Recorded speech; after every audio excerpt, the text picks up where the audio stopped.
Assalamu alaikum, I'm Aisha and you're watching Samaa News. Here are today's headlines.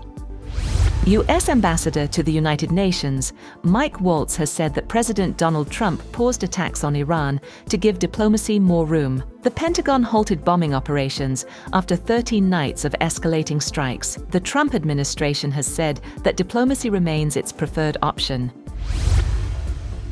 On the other hand, Iran says it has halted retaliatory attacks on U.S. allies in the Middle East after Washington stopped strikes on Iran for the past 2 nights. Army spokesman Mohammad Akraminia said Iran's operations were retaliatory and had therefore also been suspended.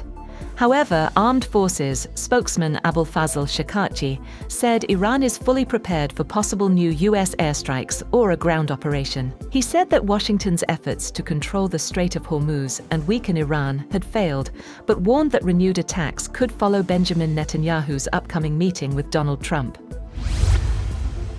Iran's Supreme Leader Mojtaba Khamenei has said that preserving Lebanon's territorial integrity and securing the absolute and unconditional end of Israeli aggression are the primary conditions for any agreement to end the war with the United States.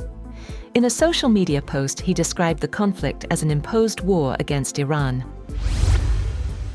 Iran has condemned what it says was a Ukrainian strike on an Iranian commercial vessel in the Caspian Sea, summoning Ukraine's chargé d'affaires in Tehran after the attack reportedly killed 1 sailor and injured another. Tehran described the incident as a hostile and criminal attack on a civilian ship and demanded an explanation from Kyiv. Ukraine, however, said it targeted vessels carrying military cargo linked to Iran, along with a Russian warship, during long-range strikes in the Caspian Sea.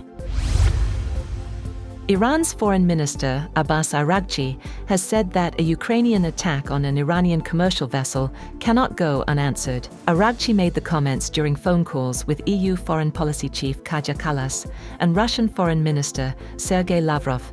He did not provide further details about Iran's possible response. Also, Iran's Islamic Revolutionary Guard Corps has warned Israel that it will face severe consequences if it reignites the war, while declaring any country supporting U.S. military action against Iran a legitimate target. IRGC spokesman Hossein Mohebi specifically warned Britain and Gulf states, saying the UK could become a definite and legitimate target if it continues backing Washington. Meanwhile, Iran's President Masoud Pezeshkian has ordered the rapid reconstruction of strategic infrastructure damaged in U.S. strikes. During a visit to Iran's roads ministry, Pezeshkian highlighted rail links with neighboring countries as a priority, saying they would strengthen economic resilience, expand international transit corridors, and boost Iran's geopolitical position. Iran says it has made progress in talks with Oman on the management of shipping through the Strait of Hormuz. According to Iranian Foreign Ministry spokesperson Esmail Baghai, technical and political consultations focused on ensuring the safe passage of commercial vessels while respecting the sovereign rights of both coastal states. Tehran described the discussions as constructive and said negotiations would continue. The main land border crossing between Kuwait and Iraq has reopened after being temporarily closed following a drone attack earlier this week. According to Iraq's state news agency, the Abdali border crossing resumed operations on Sunday. Kuwaiti authorities had suspended activity after a drone strike caused material damage but no casualties. The crossing is a key route for passenger and commercial traffic between the two countries. British Prime Minister Andy Burnham said he would challenge US President Donald Trump if necessary, stressing that he will always put Britain's interests first as he seeks to build ties with Washington. In an interview with the BBC, Burnham described his first conversation with Trump as really warm, but said he would not hesitate to disagree with the US president when required. On defense, Burnham reaffirmed Britain's commitment to NATO's target of spending 3.5% of GDP by 2035, but declined to commit to raising defense spending to 3% by 2030.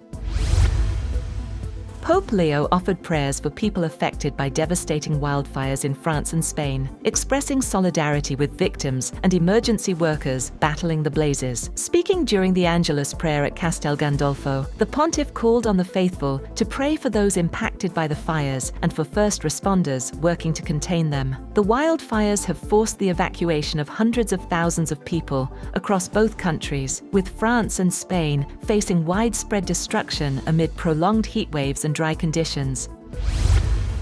That's all for now. For more updates, visit www.samaa.tv.